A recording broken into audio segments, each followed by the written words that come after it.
Biden and Xi agree on curbing fentanyl production, U.S. official says. Follow live updates. WOODSIDE, Calif. AP, President Joe Biden and Chinese President Xi Jinping met for more than 2 hours before breaking for lunch Wednesday on the sidelines of the Asia-Pacific Economic Cooperative Conference.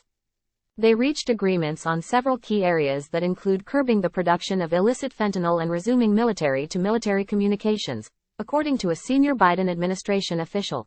The outcome of Wednesday's talks could have far-reaching implications for an anxious world that is grappling with global economic crosscurrents from the pandemic, wars in the Middle East and Europe, upcoming elections in Taiwan and more. Follow live updates. What is APEC anyway?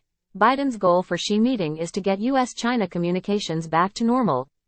Time equals 400 ms greater than for China. The most important issues in Biden and Xi's talks were Taiwan and the U.S. sanctions and restrictions against Chinese products and businesses, according to a statement released by China's Central Television, the state broadcaster. Xi urged the U.S. to stop arming Taiwan but support China's peaceful unification with the self-governed island. Xi stressed the importance of the Taiwan issue, calling it the most important and most sensitive issue in the bilateral relations. Xi also raised Beijing's concerns over export controls, investment screenings and sanctions imposed by the U.S., which he said, have severely harmed China's legitimate interests. Suppressing China's technology is to curb China's high-quality development and depriving the development rights of the Chinese people, Xi said. We hope the U.S. side can seriously treat China's concerns and take actions to remove unilateral sanctions and provide a fair, just, non-discriminatory environment for Chinese businesses. Biden and Xi have reached agreements on several key areas that include curbing the production of illicit fentanyl and resuming military-to-military communications, according to a senior Biden administration official. The official said the most important agreement between the two leaders was on fentanyl because it will set Latin American drug dealers back for a time. The official spoke to reporters on condition of anonymity to discuss a private meeting.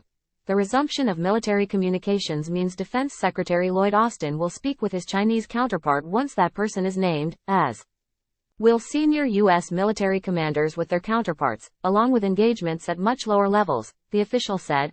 Biden was very clear to Xi that such communications and dialogue between U.S. and China should be institutionalized and that they are not done as a gift or as a favor to either side, the official said.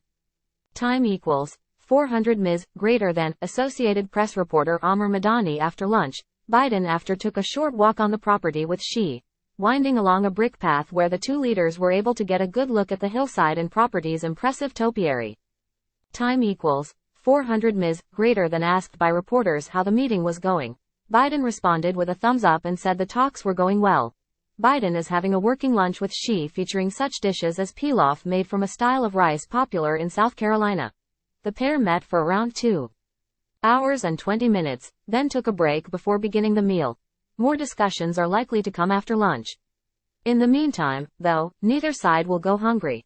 According to the White House, the menu featured herbed ricotta ravioli, artichoke crisps, tarragon roasted heritage chicken, Carolina gold rice pilaf and charred broccolini and Brussels sprouts. Dessert consisted of almond meringue cake, praline buttercream and Concord grape sauce. The White House says Biden and Xi finished their first round of talks after more than 2 hours. The expanded bilateral meeting, which concluded at 1:35 p.m. local time in California, included Biden, Xi and a dozen government officials for each country. After a short break, the two sides reconvened for a working lunch at 2:07 p.m., the White House said. The lunch includes Biden, Secretary of State Antony Blinken and National Security Advisor Jake Sullivan. Xi is participating in the lunch with Foreign Minister Wang Yi and Chief of Staff Kai Chi. To the domestic audience in China, Beijing continues to blame the U.S. for problems in the bilateral relations and urges Washington to establish correct views of China. The official news service Xinhua said in a series of editorials that Washington should walk out of its zero-sum mentality and expand cooperation to further stabilize and improve bilateral relations. Beijing has expressed hope that Washington would respond with concrete actions. We hope the positive attitudes as shown by the U.S. in recent interactions are not political calculations and tactical opportunism, Xinhua said in an editorial. We hope the oral promises made will become concrete policies and actions. Ahead of the meeting between Biden and Xi, senior White House officials said Biden would walk away from the talks with major announcements expected on curbing the flow of chemicals used in the production of fentanyl and concrete steps to revive military-to-military communications. The lush estate where Biden and Xi are meeting may look familiar to 1980s television fans or movie buffs fond of Michael Douglas. Biden and Xi were speaking behind closed doors at the Filoli historic house and garden, which features a Georgian Revival-style mansion and a formal, English Renaissance-style garden.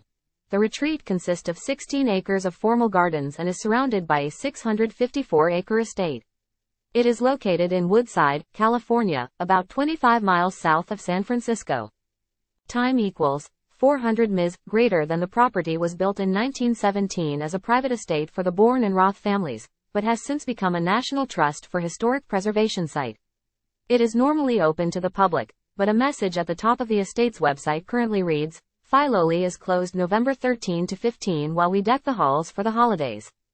Time equals 400 ms. Greater than David Fincher's 1997 mystery thriller, The Game, which starred Douglas, was filmed in part on the property.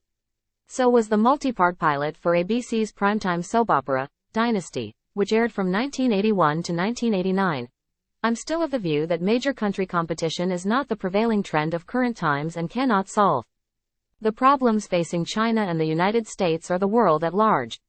Planet Earth is big enough for the two countries to succeed, and one country's success is an opportunity for the other. Xi in remarks after shaking hands with Biden and Xi are stressing the need for their nations to strengthen mutual understanding while cautioning that their interests will sometimes conflict. The pair opened their face-to-face meeting in the San Francisco Bay Area with a solid handshake. Later, they sat at one long table together rather than at separate ones. Even small details like floral arrangements were important for a meeting where protocol is of the utmost importance. Flowers on the table appeared to be evergreens. Biden said the purpose of the meeting was to understand each other. He said, as always, there's no substitute to face-to-face discussions. He added of Xi, we've known each other for a long time. We haven't always agreed. Time equals 400 ms. Greater than Biden also said that he wants no misconceptions or miscommunications, and that the two leaders have to ensure that competition doesn't veer into conflict. Xi spoke of the need to strengthen cooperation to combat climate change but also condemned what he called rising protectionism. Time equals 400 ms. Greater than Biden says the aim of the APEC summit is for leaders to understand each other. Xi says they bear heavy responsibilities for the world. The two leaders made the comments Wednesday after shaking hands in their first face-to-face meeting in more than a year. Time equals 400 ms. Greater than Biden and Xi have opened their first face-to-face meeting in more than a year with a solid handshake ahead of talks with far-reaching implications for a world grappling with economic cross-currents, wars in the Middle East and Europe, tensions in Taiwan and more. The two leaders, meeting at a bucolic country estate outside San Francisco, are looking to get communications back on track after a tumultuous year and to show the world that while they are global economic competitors, they're not locked in a winner-take-all face-off. Since the two leaders last met, already fraught ties have been further strained by the U.S. downing of a Chinese spy balloon. Differences. On the self-ruled island of Taiwan, China's hacking of a Biden official's emails and other incidents. A large crowd gathered in front of the Chinese consulate to condemn Xi has started marching toward Moscone Center, where main APEC events are being held. They held signs reading, Free Hong Kong, and Tibet belongs to Tibetans, and chanted, Free Tibet, and Down with the CCP, referring to the Chinese Communist Party. They started marching around 11 a.m. Wednesday local time. Speakers implored the Biden administration to stand up to Xi and his human rights violations. Time equals 400 ms. Greater than ahead of the meeting between Biden and Xi, senior White House officials said Biden would walk away from the talks with major announcements expected on curbing the flow of chemicals used in the production of fentanyl and concrete steps to revive military-to-military communications. One senior administration official, who spoke on condition of anonymity to preview aspects of the meeting, said Wednesday's talks will stand out from the last time Biden and Xi spoke a year ago in Bali. The official said there weren't concrete agreements coming out of Bali, unlike what is expected on Wednesday.